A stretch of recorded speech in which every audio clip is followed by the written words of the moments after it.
മഹാനും ഭയങ്കരനുമായ നമ്മുടെ സ്രഷ്ടാവും പരിപാലകനും നിയന്ത്രിതാവുമായ ത്രിയേക ദൈവത്തെ സ്തുതിക്കുകയും വാഴ്ത്തുകയും ചെയ്യുന്നു. ആദരണീയരായ കർത്താവിന്റെ ദാസന്മാർക്കും കുടുംബങ്ങൾക്കും ദൈവജനത്തിനും ഉള്ള ക്രിസ്തീയവാങ്ങളെ ഈ സമയത്ത് യേശുനാഥന്റെ നാമത്തിൽ അറിയിക്കുന്നു. ലോകത്തിന്റെ പല ഭാഗങ്ങളിലായി ദൈവം നമ്മയൊക്കെ അതിശയകരമായി പുലർത്തുന്നതിനാലും സൂക്ഷിക്കുന്നതിനാലും ഞാൻ കർത്താവിനെ വാഴ്ത്തുകയും സ്തുതിക്കുകയും ചെയ്യുകയാണ്. ദൈവത്തിന് സ്തോത്രം. നമുക്ക് ഇങ്ങനെ ഒരുമിച്ച് കൂടി ദൈവവചനം പഠിപ്പാനായി ദൈവം ഒരുക്കുന്ന അവസരങ്ങളെ വിലയേറിയതായി നമുക്ക് പിന്നെയും കാണാം. നിങ്ങളുടെ കൂട്ടായ്മ പരസ്പരമുള്ള നമ്മുടെ ആത്മീയ ജീവിതത്തിന് അനുഗ്രഹകരമാണ്. എനിക്ക് വ്യക്തിപരമായി നിങ്ങൾ ഓരോരുത്തരോടുമുള്ള കൂട്ടായ്മ സന്തോഷകരമാണ്. ദൈവവചന ശുശ്രൂഷ ആയിരിക്കുന്നു. നമുക്ക് ഒരുമിച്ച് ദൈവവചനം പഠിപ്പാൻ, നമ്മൾ ഒരുമിച്ച് കൂടുവാൻ ഒക്കെ ദൈവം തരുന്ന അവസരങ്ങൾക്കായിട്ട് സ്തോത്രം ചെയ്യുകയാണ്. ഏവരെയും ഒരിക്കൽ കൂടെ ഞാൻ അഭിനന്ദിക്കുകയും ചെയ്യുന്നു. കർത്താവ് നമ്മെ സഹായിക്കട്ടെ. നാം ഇന്നലെ മുതൽ വെളിപ്പാട് പുസ്തകം 11-ാം അധ്യായത്തിന്റെ വ്യാഖ്യാനത്തിലേക്ക് പ്രവേശിച്ചുവല്ലോ. 10-ാം അധ്യായത്തിന്റെ 1-ാം വാക്യം മുതൽ 11-ന്റെ 13 വരെയുള്ള ഭാഗങ്ങളാണ് 6ഉം 7ഉം കാഹളനാദങ്ങൾക്ക് ഇടയിൽ യോഹന്നാൻ നമ്മോട് പറയുന്നത്. അത് ഒരു ഇടവേളയായിട്ടോ അല്ലെങ്കിൽ പ്രത്യേകമായി സംഭവിക്കുന്ന ചില സംഭവങ്ങളായിട്ടോ ഒക്കെ നമുക്ക് അതിനെ കാണാം. ഇപ്പോൾ നാം 11-ാം അധ്യായത്തിലേക്ക് വന്നിരിക്കുന്നു. 11-ാം അധ്യായം ചില വേദവ്യാഖ്യാതാക്കൾ പറയുന്നത് വെളിപ്പാട് പുസ്തകത്തിലെ വ്യാഖ്യാനിക്കുവാൻ ഏറ്റവും പ്രയാസമുള്ള ഒരു അധ്യായമാണെന്നാണ്.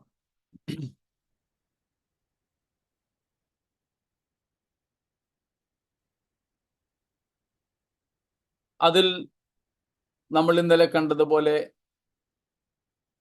മഹാപീഡനകാലത്തെ ദേവാലയത്തെ കാണാം. അത് സഹസ്രാബ്ദക്കാലത്തെ ദേവാലയമല്ല.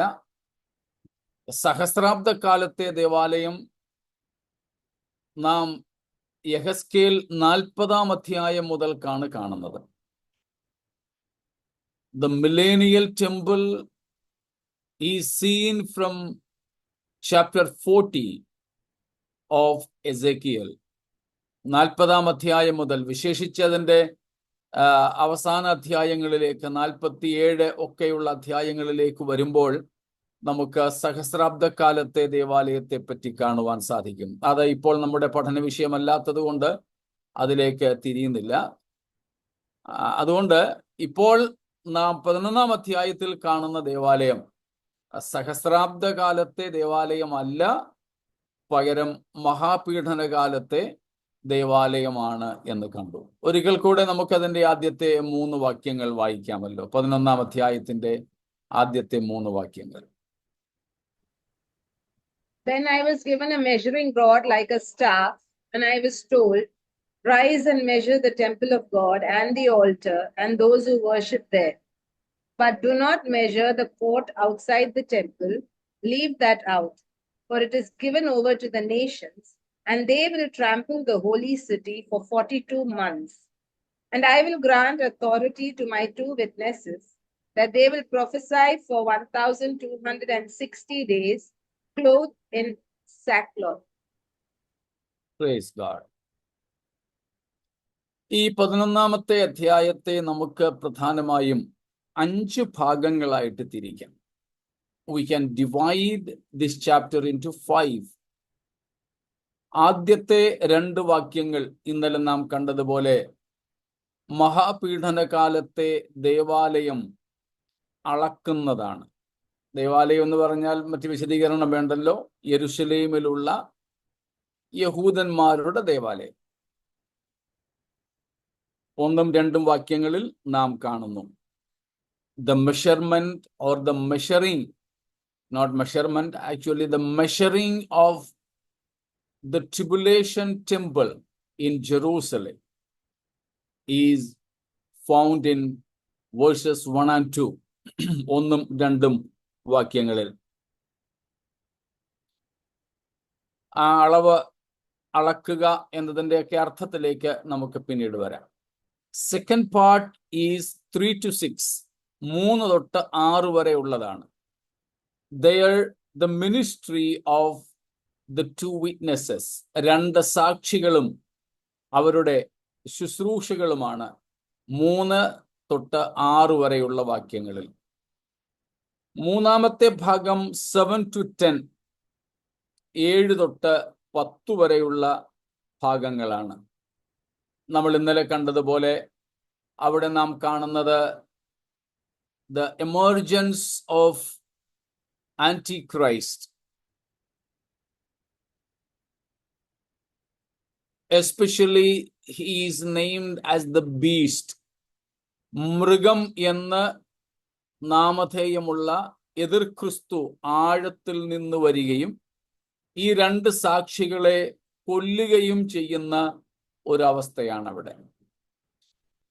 So the emergence of this Antichrist and killing of these 2 witnesses, ഈ 2 സാക്ഷികളെ കൊല്ലുന്നു, എതിർ ക്രിസ്തുവിന്റെ രംഗപ്രവേശം നാം അവിടെ കാണുന്നു.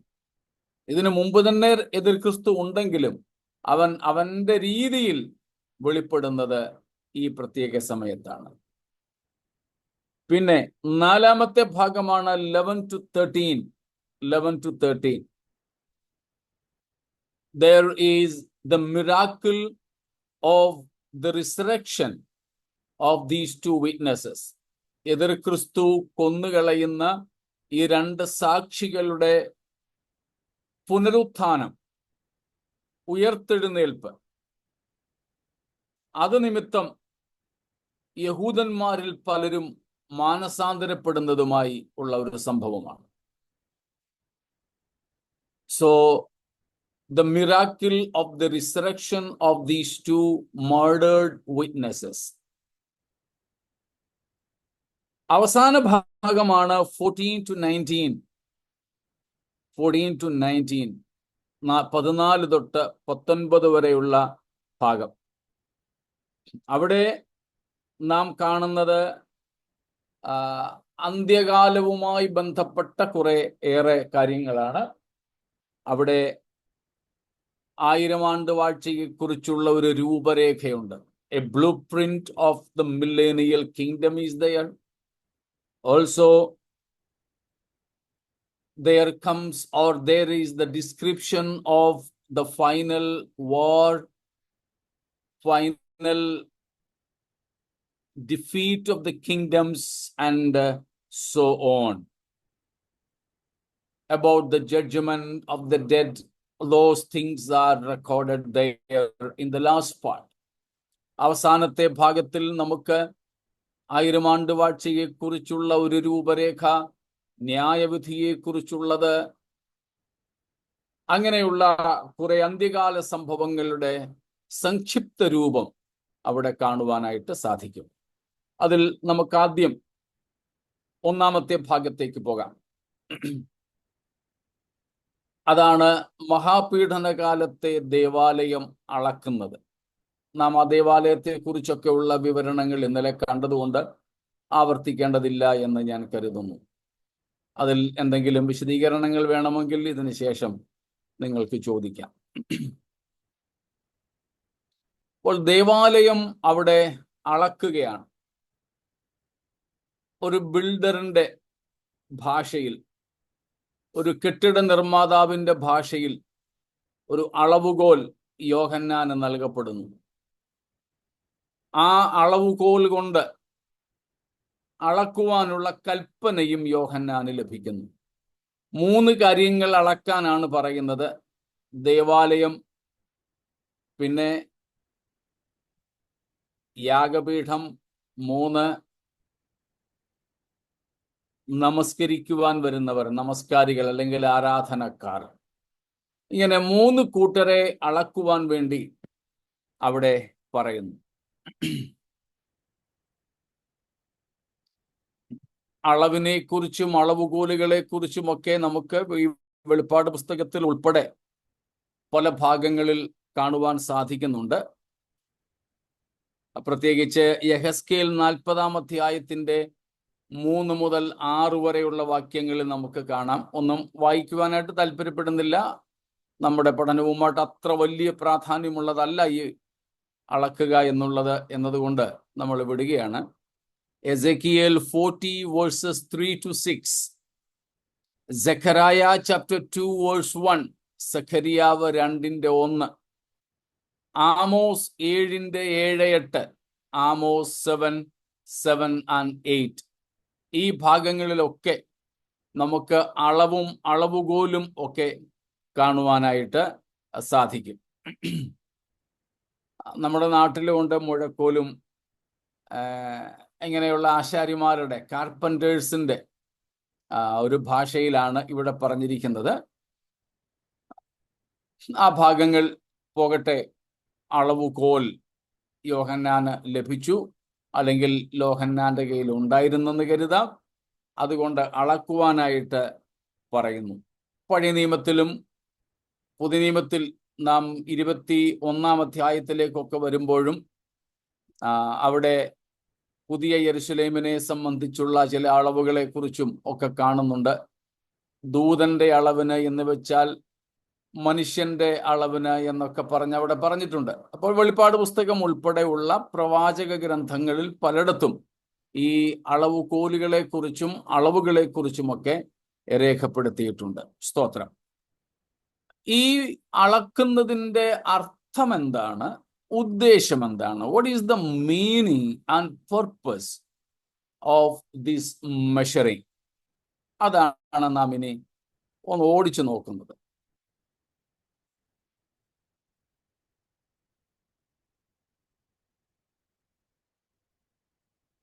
ഉദ്ദേശത്തെക്കുറിച്ച്, അർത്ഥത്തെക്കുറിച്ചോ നമുക്കിവിടെ കാണാൻ കഴിയുന്നില്ല. ഇവിടെ ഒന്നും പറയുന്നില്ല.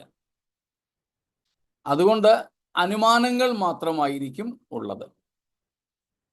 അനുമാനങ്ങളായതുകൊണ്ട് അത് വ്യത്യസ്തപ്പെടാം.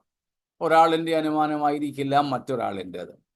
അങ്ങനെ വ്യത്യാസപ്പെടാനും സാധ്യതയുണ്ട്. ഇതിലൊന്നുമുള്ള വ്യത്യാസങ്ങൾ നമ്മുടെ നിത്യതയൊന്നും ബാധിക്കുന്നതല്ലാത്തത് കൊണ്ട് അതിനെക്കുറിച്ച് നമ്മൾ അധികം ആകുലത വേണ്ട. പല പ്രസംഗങ്ങളോ ക്ലാസ്സുകളോ പല രീതികളിലാകാം ഇതിനെ സംബന്ധിച്ച്, പല പുസ്തകങ്ങൾ പല രീതികളിലാകാം വ്യാഖ്യാനിക്കുന്നത്.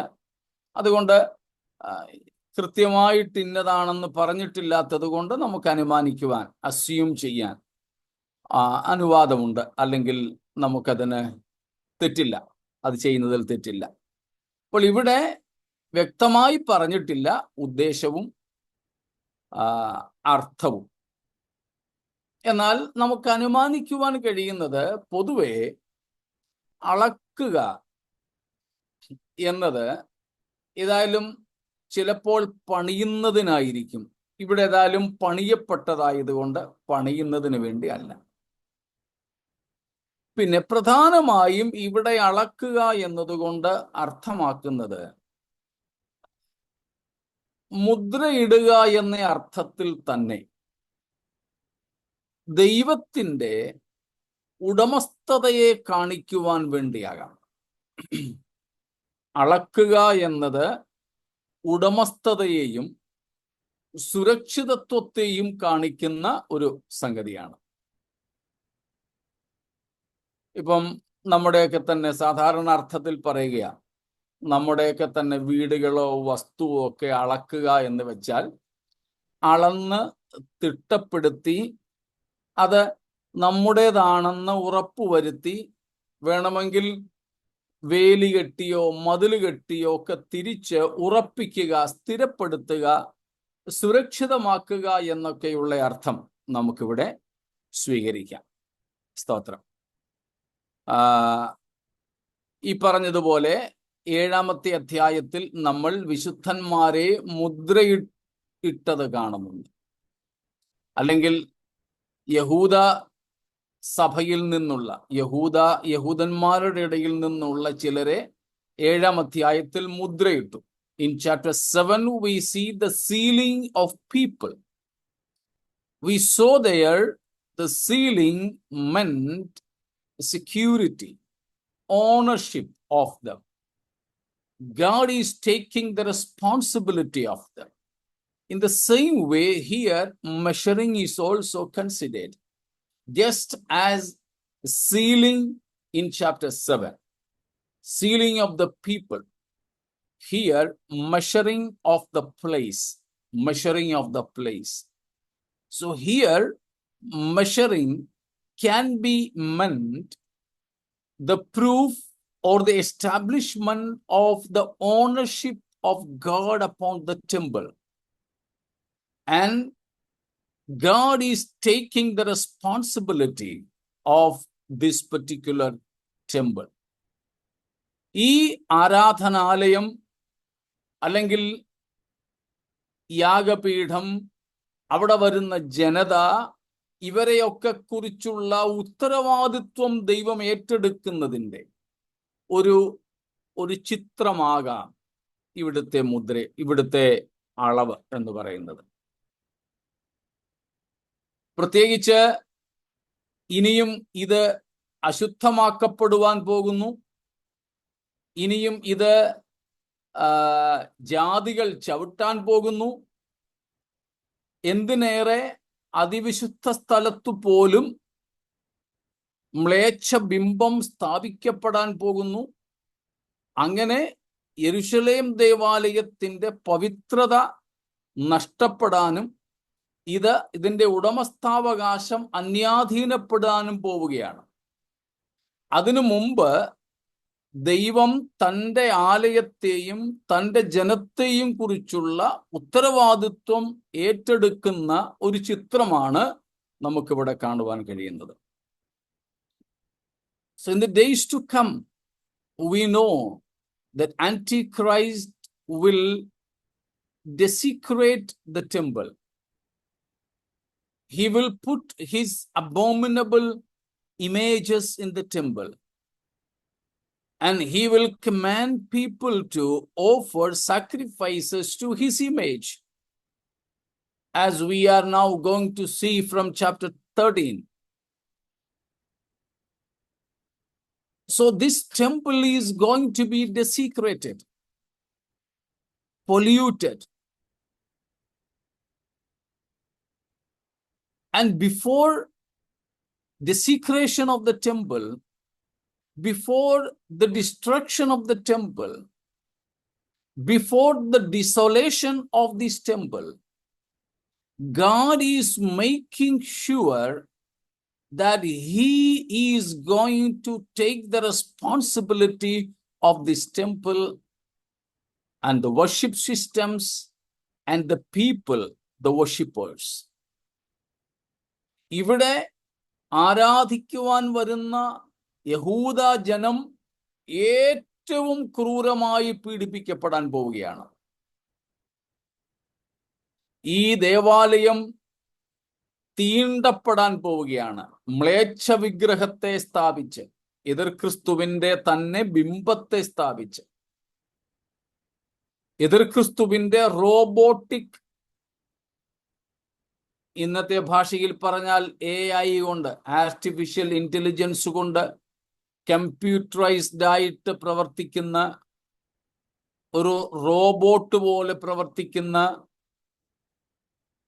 എതിർ ക്രിസ്തുവിന്റെ തന്നെ ബിംബത്തെ അവിടെ സ്ഥാപിച്ച് ആ ബിംബത്തിന് ആരാധന കഴിച്ചും കഴിപ്പിച്ചും യെരുശലേം ദേവാലയത്തെ നശിപ്പിക്കുവാനും അശുദ്ധമാക്കുവാനും പോവുകയാണ്.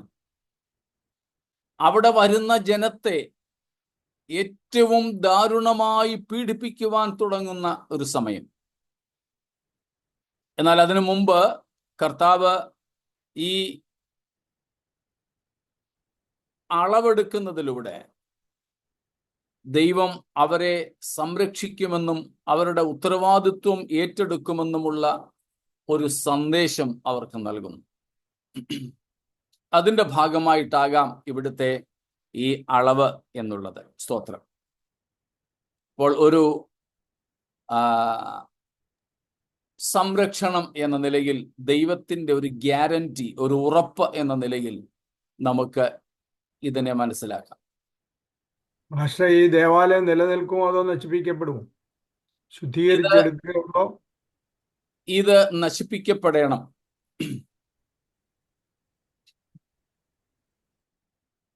അതിനുശേഷമാകാം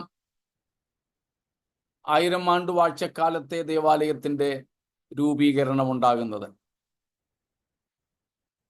അതിലേക്ക് നമുക്ക് 1000 ആണ്ട് വാഴ്ച എന്ന ഭാഗത്തേക്ക് വരുമ്പോൾ കൂടുതൽ ചിന്തിക്കാം. സ്തോത്രം.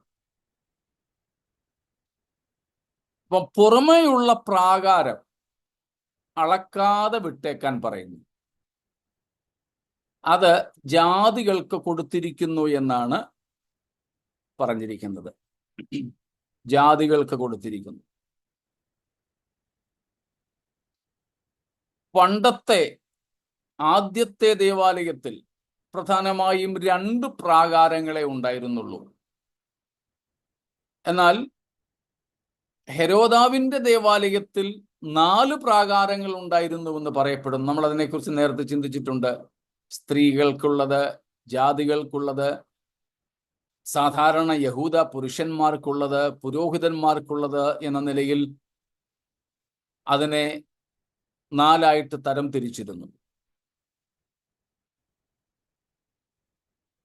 അപ്പോൾ ഇവിടെ പറയുന്നത് ജാതികൾക്ക് ചവിട്ടിമതിക്കുവാൻ വേണ്ടി, അല്ലെങ്കിൽ ജാതികൾക്ക് യഥേഷ്ടം കയറാൻ വേണ്ടി പുറമേയുള്ള പ്രാകാരത്തെ ദൈവം ഉപേക്ഷിച്ചു കളഞ്ഞു എന്നാണ് നാം കാണുന്നത്. ഓക്കെ, 4 പ്രാകാരങ്ങൾ. പുറജാതിക്കാരുടെ പ്രാകാരം, അതിൻ്റെ ഉള്ളിലായിട്ട് സ്ത്രീകൾക്കുള്ളത്, അതിൻ്റെ ഉള്ളിലായി ഇസ്രായേലിലെ പുരുഷന്മാർക്ക് ഉള്ളത്, അതിൻ്റെയും ഉള്ളിലായി പുരോഹിതന്മാരുടെയും പ്രാകാരം. ഇങ്ങനെ 4 പ്രാകാരങ്ങൾ ഉണ്ടായിരുന്നു. ഏറ്റവും പുറമേ ഉള്ളതായിരുന്നു പുറജാതിക്കാരുടേത്. അതിനെ ജാതികൾക്കായിട്ട് വിട്ടുകൊടുത്തിരിക്കുന്നു എന്ന് പറയുന്നു. ഇവിടെ മറ്റൊരു കാര്യവും കൂടെ ഞാൻ ഓർപ്പിക്കാൻ ആഗ്രഹിക്കുന്നു. നമുക്കറിയാം, യെരുശലേം ദേവാലയം ഭൂമിയിൽ ആകെ കൂടെ ദൈവം തൻ്റെ നിവാസസ്ഥാനമായിരിക്കുവാൻ തിരഞ്ഞെടുത്ത ഏക സ്ഥലമാണ്. സ്വർഗത്തിലും സ്വർഗാധിസ്വർഗത്തിലും അടങ്ങാത്ത ദൈവം, മനുഷ്യന്റെ കൈപ്പണിയായ ദേവാലയങ്ങളിൽ വസിക്കാത്ത ദൈവം, യാതൊരു സൃഷ്ടിയിലും ഉൾപ്പെടാത്തവൻ. പക്ഷേ ഇസ്രായേലിനോടുള്ള ദൈവത്തിൻ്റെ സ്നേഹം നിമിത്തവും അവരോടുള്ള ദൈവിക വാഗ്ദത്തങ്ങൾ നിമിത്തവും ഈ പ്രത്യേക സ്ഥലത്തെ തൻ്റെ ആലയമായി, തൻ്റെ വാസസ്ഥലമായി ദൈവം തിരഞ്ഞെടുത്തിരുന്നു. അബ്രഹാം ഇസ്ഹാക്കിനെ യാഗം കഴിക്കുവാൻ തിരഞ്ഞെടുത്ത അതേ സ്ഥലം. ദാവീദ് ബാധയുണ്ടായപ്പോൾ ബാധ നിർത്തുവാൻ 2 ശമൂവേൽ 24-ാം അധ്യായത്തിൽ യാഗം കഴിച്ച അതേ സ്ഥലം. ശലോമോൻ ദേവാലയം പണിത അതേ സ്ഥലം. അപ്പോൾ ദൈവം വസിക്കുവാൻ വേണ്ടി ഭൂമിയിൽ ആകെ കൂടെ തിരഞ്ഞെടുത്ത സ്ഥലം. അവിടെ ദൈവത്തിൻ്റെ പരിശുദ്ധമായ സാന്നിധ്യം ഉള്ളതുകൊണ്ട് അവിടെ പ്രവേശിക്കുവാൻ വരുന്നവർക്കൊക്കെ നിബന്ധനകൾ ദൈവം നൽകി. ആദ്യം അങ്ങനെ ഇല്ലായിരുന്നു. ലേവ്യ പുസ്തകം 10-ാമത്തെ അധ്യായത്തിൽ നാം കാണുന്നു, നമ്മുടെ ഭാഷയിൽ പറഞ്ഞാൽ ഓർഡിനേഷൻ, ഒരാഴ്ച നീണ്ടു നിന്ന ഓർഡിനേഷൻ കഴിഞ്ഞിറങ്ങിയ യുവ പാസ്റ്റർമാർ ഭയങ്കര സന്തോഷത്തോടെ ശുശ്രൂഷ ചെയ്യാൻ ദൈവസന്നിധിയിലേക്ക് കയറി. പക്ഷേ ചീഫ് പാസ്റ്ററായ അഹരോന്റെ മക്കളായ ഈ അഭിഷിക്ത പുരോഹിതന്മാർ 2 പേർ അവിടെ മരിച്ചു വീണു. ഒരാഴ്ച നീണ്ടു നിന്ന കരപൂരണ ഉത്സവമൊക്കെ കഴിഞ്ഞ് അഹരോനെ മഹാപുരോഹിതനായും തൻ്റെ മക്കളെ പുരോഹിതന്മാരായുമൊക്കെ മോശ അഭിഷേകം ചെയ്ത് ഒരാഴ്ച നീണ്ടു നിന്ന ഉത്സവം കഴിഞ്ഞിറങ്ങിയ ആ സന്തോഷ തിമിർപ്പിലാണ് ഇവർ ദൈവസന്നിധിയിലേക്ക് ചെന്നത്. നമുക്കറിയാം, അന്യാഗ്നി അവർ കത്തിച്ചു. പുറത്തു നിന്നുള്ള തീ എന്നർത്ഥം. ദൈവത്തിൻ്റെ പ്രസാദത്തിൻ്റെ പ്രതീകമായി ഇറങ്ങിയ അഗ്നി. അതിൽ നിന്നു മാത്രമേ അവിടെ വിളക്ക് കത്തിക്കാനോ ധൂപം കാട്ടാനോ ഒക്കെ അനുവാദമുണ്ടായിരുന്നുള്ളൂ.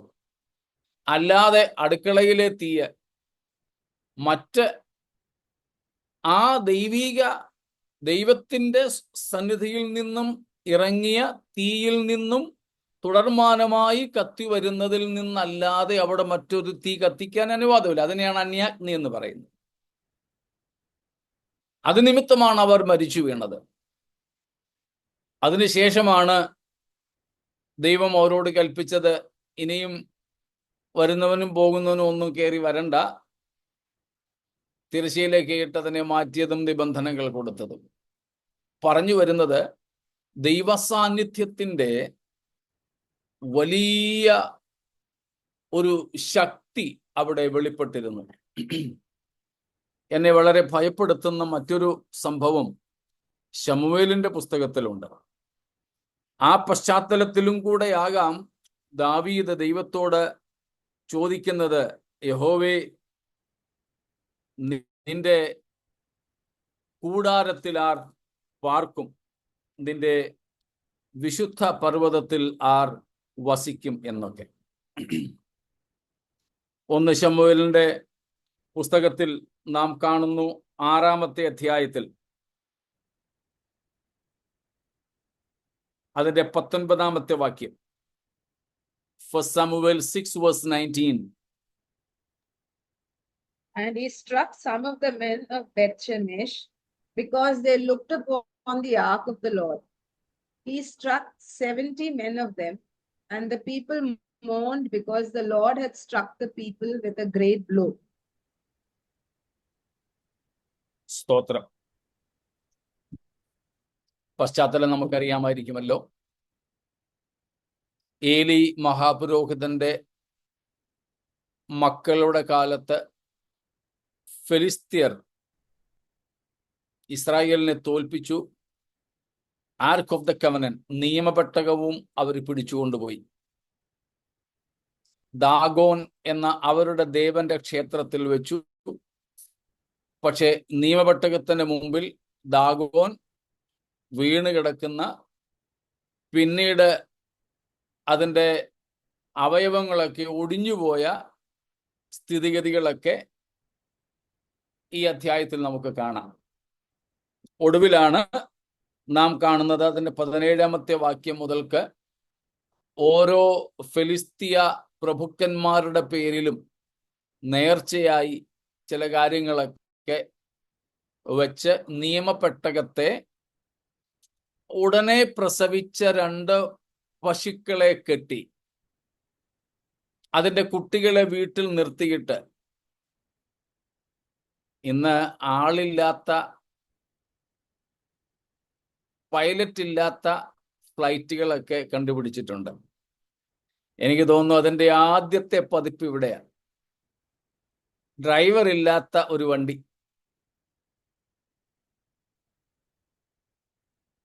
രണ്ട് പശുക്കളെ കെട്ടിക്കിട്ട് അതിൻ്റെ കുട്ടികളെ വീട്ടിൽ കെട്ടിയിട്ടിട്ട് കറവയുള്ള 2 പശുക്കളെ ചേർത്ത് കെട്ടിയ ഒരു പശുവണ്ടി, കാളവണ്ടിയാണ്, കാള അല്ല, പശു ആയതുകൊണ്ട് തന്നെ പശുവണ്ടി എന്ന് വിളിക്കാം. അതിനെ നിയന്ത്രിക്കാൻ ഒരു മനുഷ്യരും ഇല്ലാതെ ഈ പെട്ടകവും പ്രായശ്ചിത്തമായി അവരെടുത്തു വെച്ച സാധനങ്ങളൊക്കെ ആയിട്ട് ഇതുങ്ങളെ പറഞ്ഞു വിട്ടു.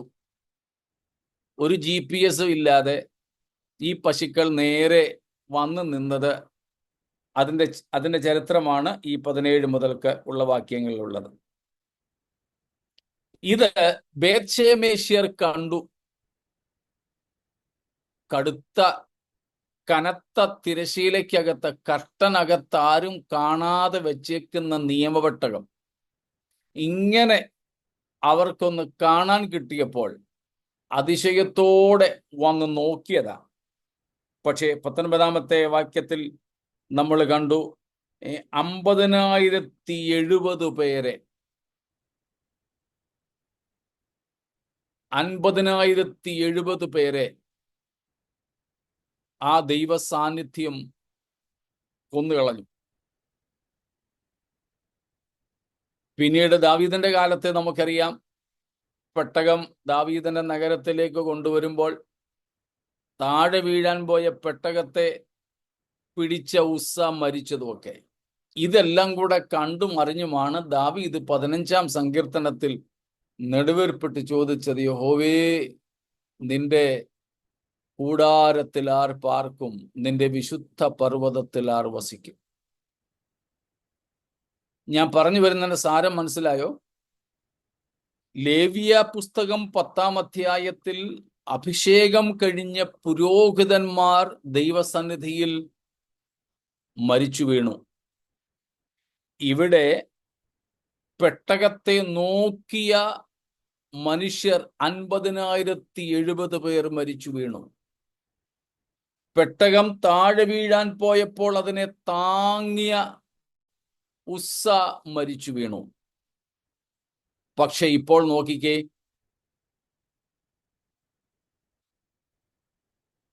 നാം യിരെമ്യാ പ്രവചനത്തിലേക്ക് വരുമ്പോൾ ദൈവത്തിൻ്റെ ആലയം ബാബിലോണ്യർ കൊള്ളയടിക്കുന്നു.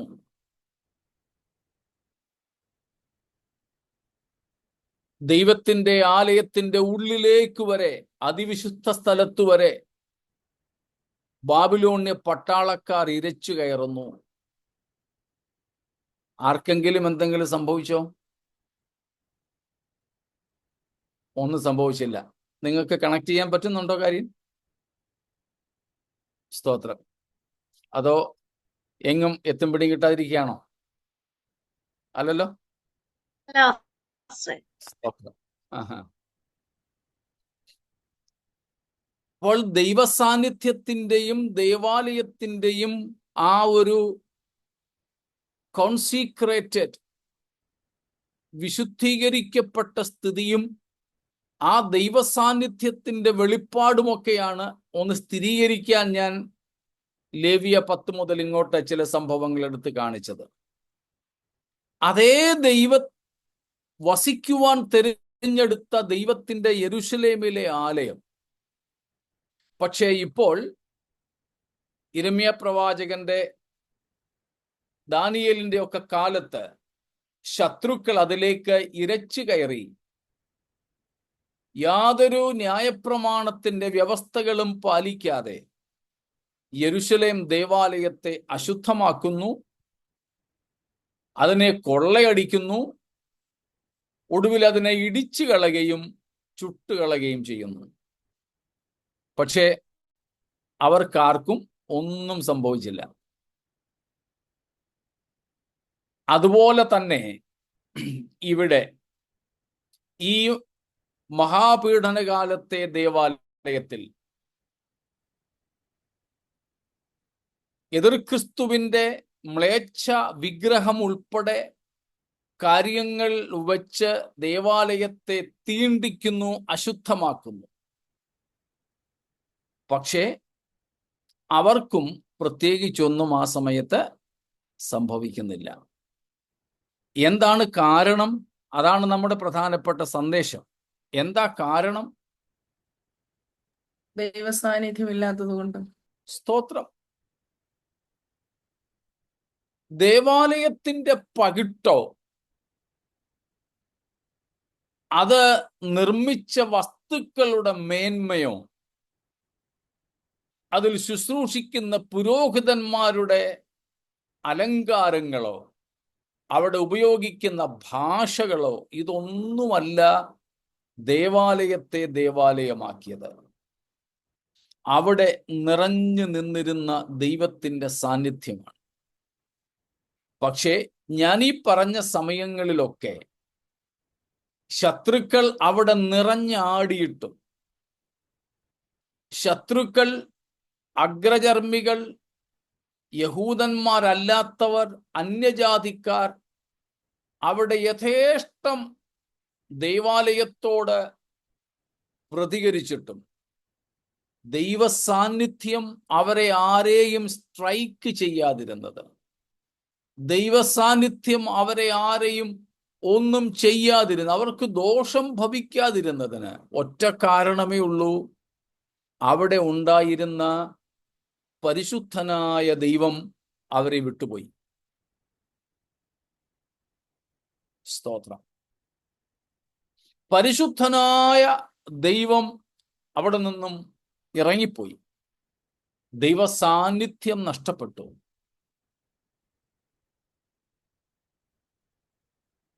ഞാൻ എപ്പോഴും ആവർത്തിച്ചു പറയുന്ന ഒരു കാര്യം, പിന്നെയും പറയുന്നതിൽ പ്രയാസമില്ല. നമ്മെയും പുതിയ നിയമസഭയെയും ഏറ്റവും പ്രത്യേകതയുള്ളതാക്കുന്നത് മറ്റൊന്നുമല്ല, നമ്മോടൊപ്പമുള്ള ദൈവ സാന്നിധ്യമാണ്. വ്യക്തിപരമായി എന്നോട് കൂടെ, നിങ്ങൾ ഓരോരുത്തരോടും കൂടെ, വ്യക്തിപരമായി എന്നിലും നിങ്ങൾ ഓരോരുത്തരിലും ദൈവം വസിക്കുന്നെങ്കിൽ, ദൈവം കൂടെ വസിക്കുന്നെങ്കിൽ തികച്ചും നാം വ്യത്യസ്തരാണ്. സ്തോത്രം. നാം കൂടി വരുന്ന നമ്മുടെ സഭകളിൽ നാം കൂടി വരുമ്പോൾ ദൈവത്തിൻ്റെ സാന്നിധ്യം വസിക്കണം. സ്തോത്രം. തിരുസാന്നിധ്യമില്ലാതെ യാതൊരു തരത്തിലും നാം എത്ര സംഗതികളൊക്കെ മോടി പിടിപ്പിച്ചാലും, എത്ര മനോഹരമായി പാടിയാലും, എത്ര ആകാശം മുട്ട ദേവാലയങ്ങൾ പണിതാലും, അതിനെ സ്വർണം കൊണ്ടോ മറ്റേതെങ്കിലും ലോഹങ്ങൾ കൊണ്ടോ അലങ്കരിച്ചാലും, ലോകപ്രശസ്തരായ സംഗീതജ്ഞന്മാർ അവിടെ ശുശ്രൂഷകൾ ചെയ്താലും യാതൊരു പ്രത്യേകതയുമില്ല. വളരെ സൂക്ഷിക്കണം. ദൈവത്തിൻ്റെ സാന്നിധ്യമാണ് ദേവാലയത്തെ ദേവാലയമാക്കുന്നത്, അതിൻ്റെ താടിമോടികളല്ല. The indwelling presence of the holy God is what makes difference of the temple of God. Nothing else external, whether priestly or high priestly, ritualistic, materialistic, whatever it be, they do not make any difference. But the only thing that makes difference is the very presence of the most holy God. സ്തോത്രം. ഇല്ലെങ്കിൽ സാത്താനും മനുഷ്യരും നമ്മെ എടുത്തിട്ട് ചവിട്ടും. ഇവിടെയും നാം കാണുന്നത് പ്രാകാരം ജാതികൾക്ക് കൊടുത്തിരിക്കുന്നു. എത്ര കാലത്തേക്കാ? 42 മാസത്തേക്ക്. 42 മാസത്തേക്ക്. എന്നാൽ ഇവിടെ അളക്കുന്നതിലൂടെ ദൈവം പറയുന്നു, ഇപ്പോൾ ഞാൻ എൻ്റെ ആലയത്തെ ഉപേക്ഷിച്ചുവെങ്കിലും, ഇപ്പോൾ ഞാൻ എൻ്റെ ആലയത്തെ ജാതികളുടെ കയ്യിൽ ഏൽപ്പിച്ചുവെങ്കിലും, ഇതിനെ അശുദ്ധമാക്കുവാൻ ഞാൻ ജാതികളെ അനുവദിക്കുന്നുവെങ്കിലും, ഇത് എന്നേക്കുമുള്ള ഉപേക്ഷണമല്ല. സ്തോത്രം. ഞാൻ വില വാങ്ങാതെ വിറ്റുകളയുകയല്ല. സ്തോത്രം. ഒരല്പകാലത്തേക്ക് ഞാൻ എൻ്റെ മുഖമൊന്ന് മറയ്ക്കുന്നു എന്നേ ഉള്ളൂ.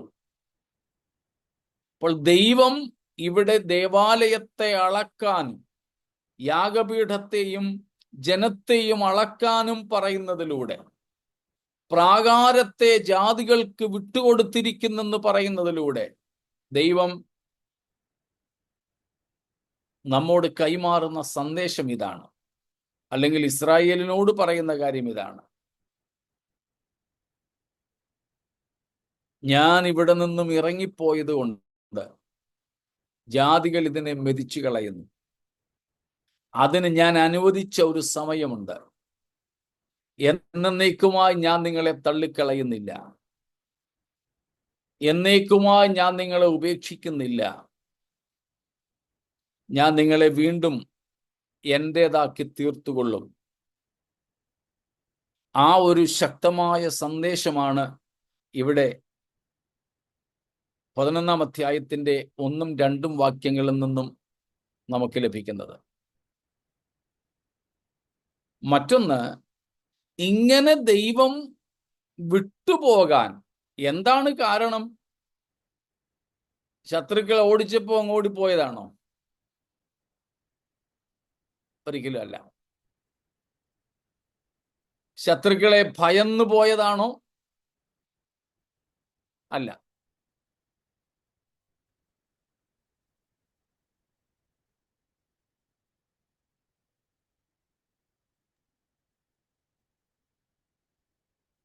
യഹൂദന്മാർ ദൈവത്തിന്റെ കൽപ്പനകളെയും പ്രമാണങ്ങളെയും പ്രമാണിക്കാതെ ഇതിനെ ഉപേക്ഷയായി വിചാരിച്ച് തങ്ങളുടെ വഴികളിൽ നടന്നതുകൊണ്ട്. സ്തോത്രം. ഒറ്റ വാക്കിൽ പറഞ്ഞാൽ ദൈവജനത്തിന്റെ പാപം, അശുദ്ധി, ദൈവം അവർക്ക് നൽകിയ പ്രമാണങ്ങളെ അനുസരിക്കാതെ സ്വന്തം ഇഷ്ടപ്രകാരം നടന്നു.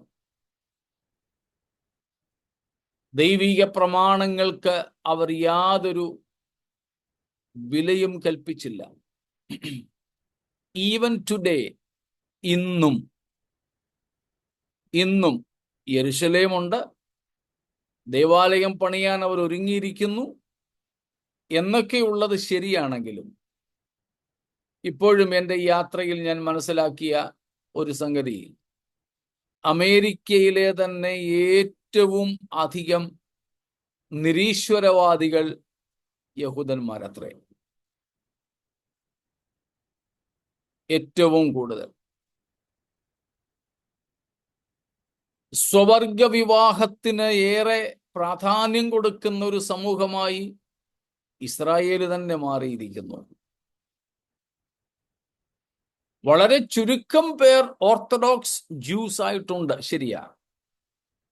യാഥാസ്ഥിതികരായ യഹൂദന്മാരായി അവർക്ക് യെരുശലേം വിട്ടുകിട്ടണമെന്നും ദേവാലയം പണിയണമെന്നും മോശ നൽകിയ ന്യായപ്രമാണം അനുസരിച്ച് ജീവിക്കണമെന്നും ഒക്കെ തീവ്രമായ നിലപാട് പുലർത്തുന്ന ഒരു കൂട്ടം യഹൂദന്മാരുണ്ട്.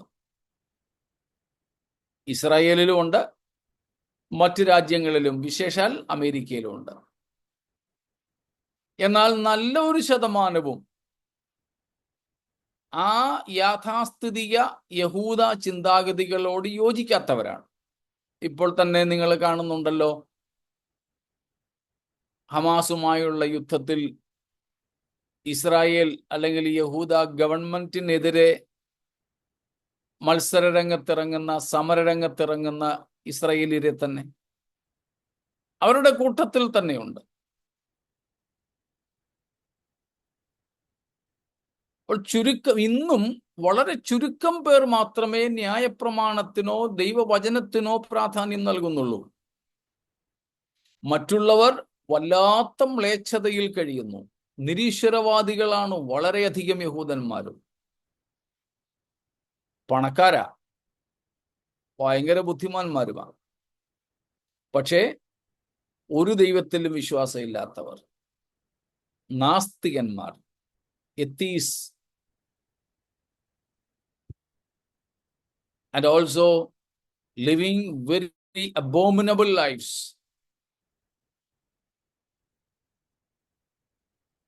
Same-sex marriage,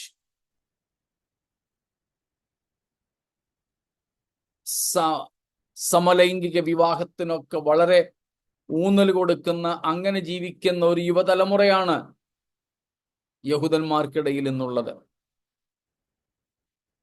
അപ്പൊ പാപം പെരുകുന്നു. അവരുടെ പ്രധാന പാപം നമ്മൾ നേരത്തെ പഠിച്ചിട്ടുണ്ട്, മശിഹായെ തിരസ്കരിച്ചതാണ്. refusal of the Messiah. That is the key sin Israel committed. അതിനോട് കൂട്ടിച്ചേർക്കുന്ന മറ്റു പാപങ്ങളാണ് ഇവയെല്ലാം. ഇങ്ങനെയുള്ള പാപങ്ങൾ നിമിത്തമാണ്, ഇങ്ങനെയുള്ള മ്ലേച്ഛതകൾ നിമിത്തമാണ് ദൈവം തൻ്റെ ആലയം വിട്ടുപോകുന്നത്. അത് നിമിത്തം ദൈവം ജാതികൾക്ക് ചവിട്ടുവാൻ ഈ ദേവാലയത്തിന്റെ പ്രാകാരങ്ങളെ വിട്ടുകൊടുത്തിരിക്കുന്നതായി നമുക്ക് കാണുവാനായിട്ട് സാധിക്കുന്നു. സ്തോത്രം. അവിടെയാണ് ഇവൻ ലൂക്കോസ് 21 കർത്താവ് പറഞ്ഞു, എത്ര കാലം അല്ലെങ്കിൽ എപ്പോൾ വരെ ഈ ജാതികൾ ഇതിന്റെ പ്രാകാരങ്ങളെ ചവിട്ടുമെന്നാണ്? ജാതികളുടെ കാലം തികയുവോളം. ജാതികളുടെ കാലം തികയുവോളം എന്ന് വെച്ചാൽ അളക്കുക എന്നതിന്റെ അർത്ഥം പറഞ്ഞല്ലോ. ഇപ്പോൾ ഞാൻ ഉപേക്ഷിക്കുന്നു, പക്ഷേ ഇത് എന്നേക്കുമായുള്ള ഒരു ഉപേക്ഷണം അല്ല. റോമർ 9 ആദ്യത്തെ വാക്യം കൂടെ ഒന്ന് വായിച്ചോളുമോ? റോമാലേഖനം 9, റോമൻസ് ചാപ്റ്റർ 9. ഞാൻ ക്രിസ്തുവിൽ സത്യം പറയുന്നു, ഞാൻ പറയുന്നത് ഭോഷ്കല്ല. അതാണോ? അതെ. എനിക്ക് വലിയ ദുഃഖവും ഹൃദയത്തിൽ ഇടപെടാതെ നോവും ഉണ്ട് എന്ന് എന്റെ മനസ്സാക്ഷി എനിക്ക് പരിശുദ്ധാത്മാവിൽ സാക്ഷിയായിരിക്കുന്നു. 11 ഒന്ന് വായിച്ചോ. എന്നാൽ ദൈവം സ്വജനത്തെ തള്ളിക്കളഞ്ഞുവോ എന്ന് ഞാൻ ചോദിക്കുന്നു. ഒരു നാളും ഇല്ല. ഞാനും ഇസ്രായേലിനല്ലോ. 3:1, 9:1, 11:1 ഒക്കെ പൗലോസ് ഇസ്രായേലിനെ സംബന്ധിച്ച് പറയുക. പ്രത്യേകിച്ച് 9, 10, 11 അധ്യായങ്ങൾ റോമാലേഖനത്തിൽ ഇസ്രായേലിനെ പറ്റിയാണ് പൗലോസ് പ്രതിപാദിക്കുന്നത്. ഒക്കെ പറഞ്ഞു വന്നിട്ട് 11:1 പറയുകയാണ്, ദൈവം സ്വജനത്തെ തള്ളിക്കളഞ്ഞുവോ? ഒരു നാളുമില്ല, ഞാനും ഇസ്രായേലിനല്ലോ.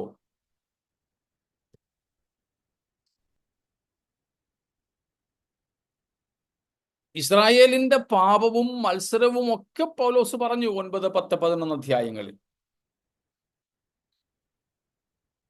2-ാം അധ്യായത്തിലും 3-ാം അധ്യായത്തിലും യഹൂദന്റെ സാർവത്രിക പാപത്തെ പറ്റി പ്രതിപാദിച്ചു.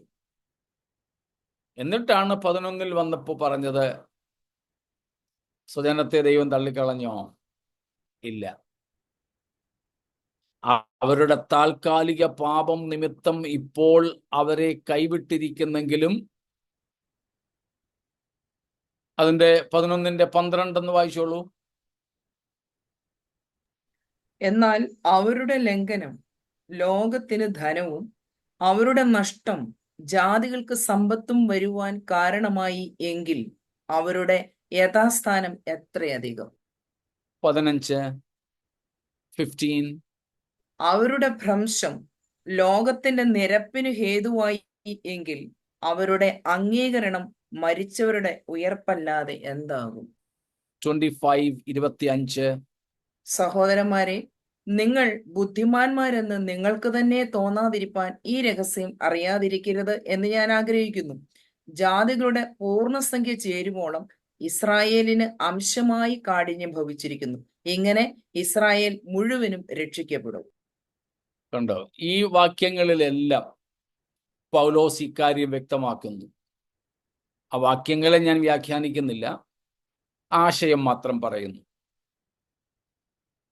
ദൈവം ഇസ്രായേലിന്റെ പാപം നിമിത്തം അവരെ ശിക്ഷിക്കുവാൻ തള്ളിക്കളഞ്ഞു. പക്ഷെ അത് എന്നേക്കുമായുള്ള ഉപേക്ഷണം അല്ല,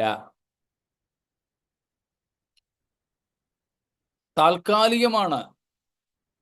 അവർക്കൊരു മടങ്ങിവരവുണ്ട്, യഥാസ്ഥാപനമുണ്ട്. ദൈവം അവരെ വീണ്ടും സ്വീകരിക്കും. ഇസ്രായേൽ മൊത്തമായി രക്ഷിക്കപ്പെടും. ഈ വാക്യങ്ങളിലെല്ലാം അതാണ് പറഞ്ഞിരിക്കുന്നത്. ദൈവം അവരെ അംഗീകരിക്കും. ആ സന്ദേശമാണ് വെളിപ്പാട് 11-ന്റെ 1-2 വാക്യങ്ങളിലും ദൈവം പറയുന്നത്. നിയമിക്കപ്പെട്ട, അനുവദിക്കപ്പെട്ട ഒരു സമയത്ത് 42 മാസം, 3.5 വർഷം, അല്ലെങ്കിൽ ജാതികളുടെ കാലം തികയുവോളം എന്ത് ചെയ്യും?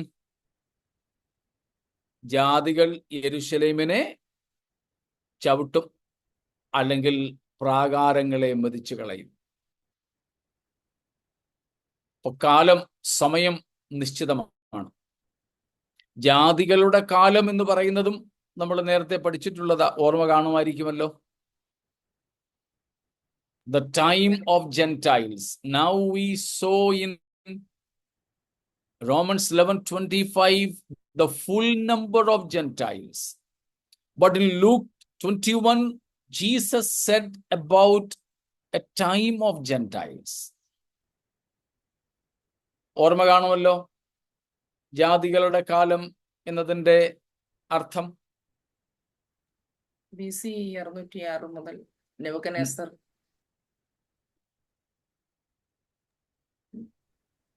ബാക്കിയുടെ പറഞ്ഞു. നെബൂഖദ്നേസർ ദേവാലയത്തെ ആക്രമിച്ച് കൊണ്ടുപോയ സമയം മുതൽ. ഓക്കെ, അന്നത് തുടങ്ങി. പിന്നെ യേശുക്രിസ്തു രാജാവായിട്ട് വരുന്നത്.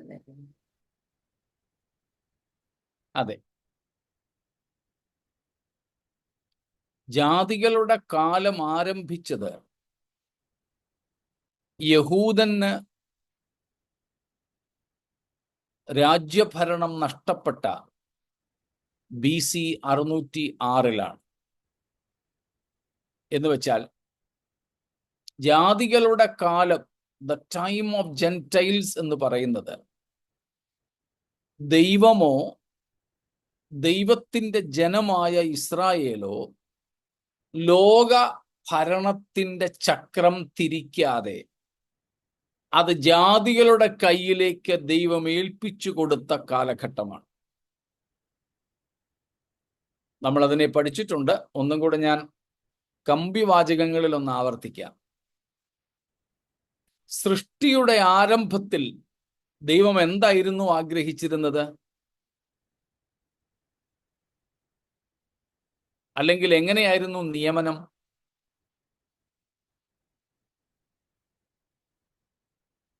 നിങ്ങളൊന്ന് കൂടെ വരണേ. സകലത്തെയും അടക്കി വാഴുക. മനുഷ്യനെ ദൈവം സൃഷ്ടിച്ചത് സകല സൃഷ്ടിയെയും അടക്കി വാഴുക എന്ന ലക്ഷ്യത്തോടെയാണ്. സ്രഷ്ടാവായ ദൈവവുമായി മനുഷ്യന് കൂട്ടായ്മ ബന്ധമുണ്ടായിരിക്കുക.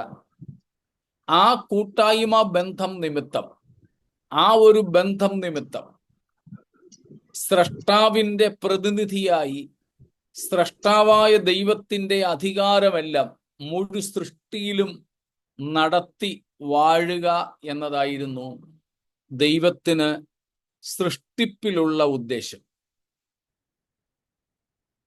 പക്ഷേ മനുഷ്യൻ പാപം ചെയ്തതോടുകൂടെ ആ അവസ്ഥയ്ക്ക് മാറ്റമുണ്ടായി. അവിടെ നിന്ന് ഇങ്ങനെ യാത്ര ചെയ്ത് ഇസ്രായേലിനെ ദൈവം തിരഞ്ഞെടുത്തു. എന്തിനു വേണ്ടി? ഇസ്രായേൽ ദൈവത്തിന്റെ ജനമായിരിക്കുക, ദൈവം ഇസ്രായേലിന്റെ രാജാവായിരിക്കുക.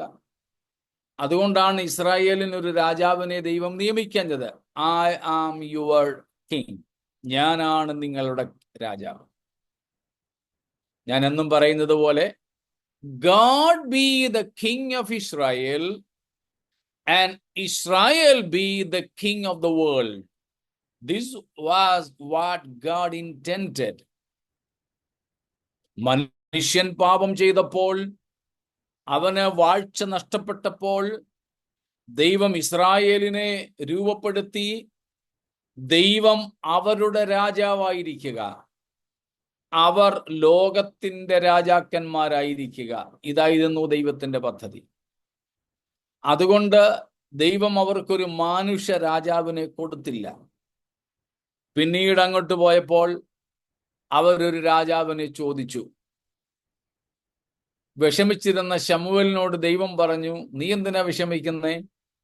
നിന്നെയല്ല, എന്നെയാണ് അവർ അവരുടെ രാജാവായിരിക്കാതെ വണ്ണം ഉപേക്ഷിച്ചിരിക്കുന്നത്. അങ്ങനെ ദൈവം അവരുടെ രാജാവെന്ന സ്ഥാനത്ത് നിന്നും മാറി മനുഷ്യരെ അവർക്ക് രാജാക്കന്മാരായി കൊടുത്തു. എന്നിട്ടും ദൈവം തന്റെ പദ്ധതി ഉപേക്ഷിച്ചില്ല. പിന്നീട് ഇസ്രായേൽ രണ്ടായി പിരിഞ്ഞു. ദൈവം ദാവീദിന് ഒരു സ്ഥിര സിംഹാസനം വാഗ്ദത്തം ചെയ്യുകയാണ്. 10 ഗോത്രങ്ങളുള്ള ഇസ്രായേൽ അസീറിയായിക്ക്, അശ്ശൂരിന് അടിമകളായി 8-ാം നൂറ്റാണ്ടിൽ പോയിട്ടും ദൈവം യഹൂദയെ ഉപേക്ഷിച്ചില്ല. പിന്നെയും ദാവീദിന്റെ ഡൈനാസ്റ്റി, ദാവീദിന്റെ രാജവംശത്തെ, യഹൂദയെ, യെരൂശലേമിനെ ദൈവം സംരക്ഷിച്ചു നിർത്തി. അവർ കരുതി ദേവാലയം യെരൂശലേമിലാണ്, യെരൂശലേം ആണ് ഞങ്ങളുടെ താമസ സ്ഥലം, ദൈവം തിരഞ്ഞെടുത്ത സ്ഥലം, ഇവിടെയാണ് മഹാപുരോഹിതന്മാർ ഉൾപ്പെടെ ഉള്ളവർ താമസിക്കുന്നത്. ഇതുകൊണ്ട് യെരൂശലേമിനെ ദൈവം ഒരിക്കലും ഉപേക്ഷിക്കത്തില്ല.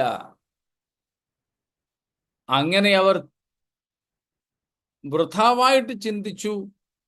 പക്ഷെ അവരുടെയും പാപം പെരുകിയപ്പോൾ ദൈവം യഹൂദയെയും ലോക ഭരണ ക്രമത്തിൽ നിന്ന് തള്ളി. ലോക ഭരണത്തെ മുഴുവനും ആരെ ഏൽപ്പിച്ചു? ബാബിലോണിനെ. യഹൂദനല്ലാത്ത, ദൈവജനമല്ലാത്ത, പരിച്ഛേദനക്കാരല്ലാത്ത ബാബിലോണ്യരെ ലോക ഭരണം ദൈവം ഏൽപ്പിച്ച 606-ാം ആണ്ട് ക്രിസ്തുവിന് മുമ്പ് മുതൽ എന്താരംഭിച്ചു? ജാതികളുടെ കാലം. ഇപ്പോഴും ഏത് കാലം തന്നെയാണ്? ജാതികളുടെ കാലം തന്നെയാണ്. അതിതുവരെ തികഞ്ഞിട്ടില്ല. എപ്പോഴാണ് ഈ ജാതികളുടെ കാലം അവസാനിക്കുന്നത്?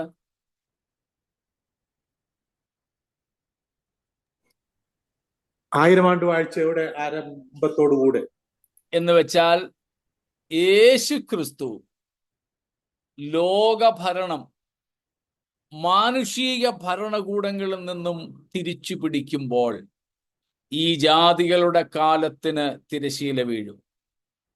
അതുവരെ യോഹന്നാനോട് കർത്താവ് പറയുകയാണ്, യെരൂശലേമിനെ ഞാൻ ജാതികൾക്ക് ചവിട്ടുവാൻ വേണ്ടി കൊടുത്തിരിക്കുക.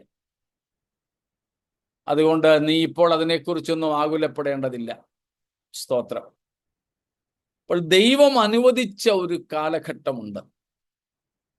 സ്തോത്രം. ഇത് യഹൂദനെ സംബന്ധിച്ചാണ്, ലോകത്തെ സംബന്ധിച്ചാണ്. സ്തോത്രം.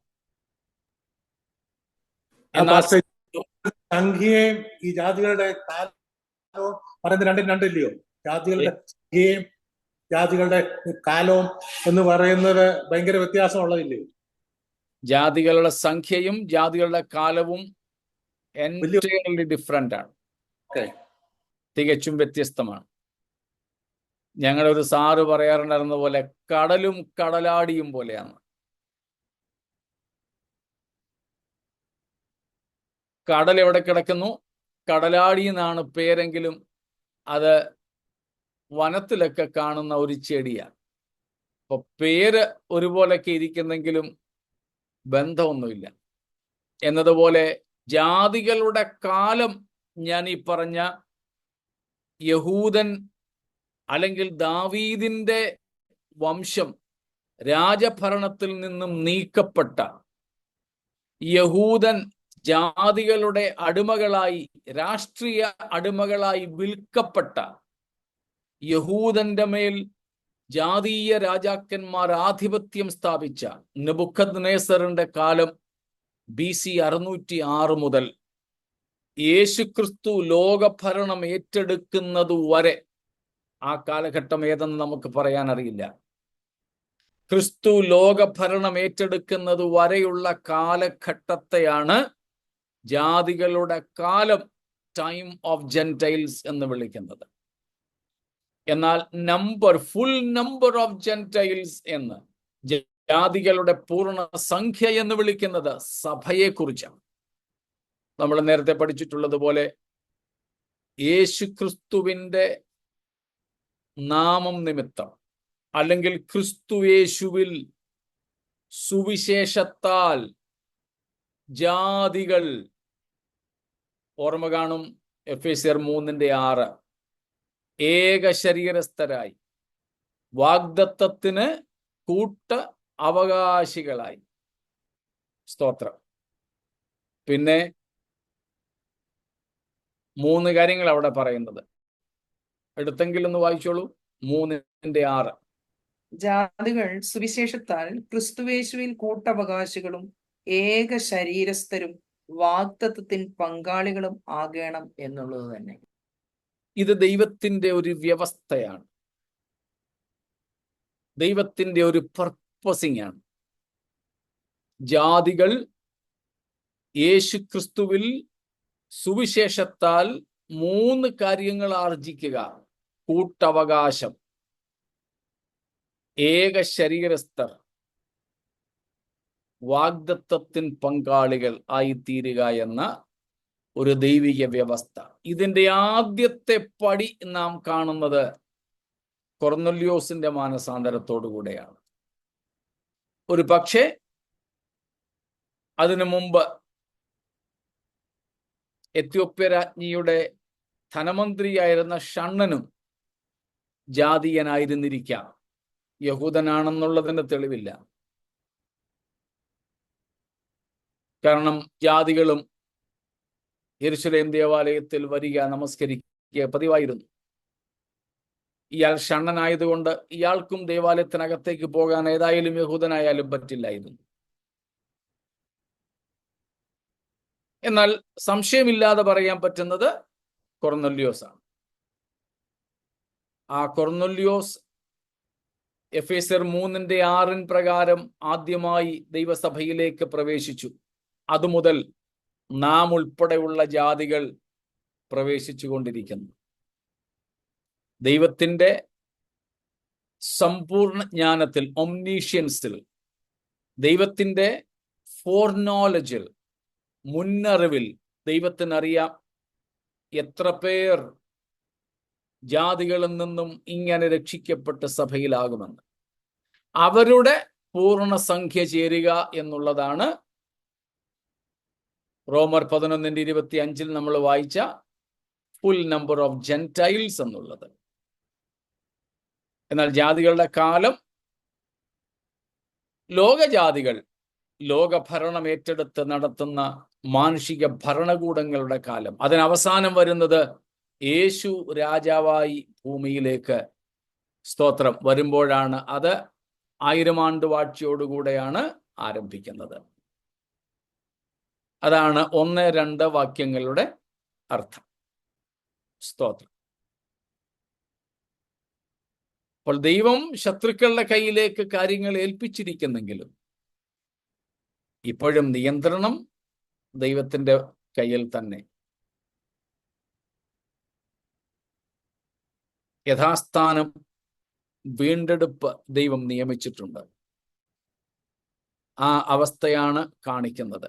എന്നാൽ ദൈവസഭ കുറിക്കൊള്ളേണ്ടത്. ഇസ്രായേലിനെ പോലെയുള്ള ഒരു യഥാസ്ഥാനമല്ല ദൈവസഭയ്ക്ക് ദൈവം വെച്ചിട്ടുള്ളത്. ഇസ്രായേലിന് ജാതി അല്ലെങ്കിൽ ഒരു സമൂഹം എന്ന നിലയിൽ ഒരു യഥാസ്ഥാപനത്തിന് സാവകാശമുണ്ട്. സഭയ്ക്ക് അങ്ങനെയില്ല. സഭയ്ക്ക് വ്യക്തിപരമായി ഓരോ വ്യക്തിയും അവരവരുടെ ആയുഷ്കാലത്തിൽ അവരവരോടുള്ള ദൈവത്തിന്റെ ദയ തീരുന്നതിന് മുമ്പ് യഥാസ്ഥാനപ്പെട്ട ദൈവത്തോട് നിരന്നുകൊള്ളണം.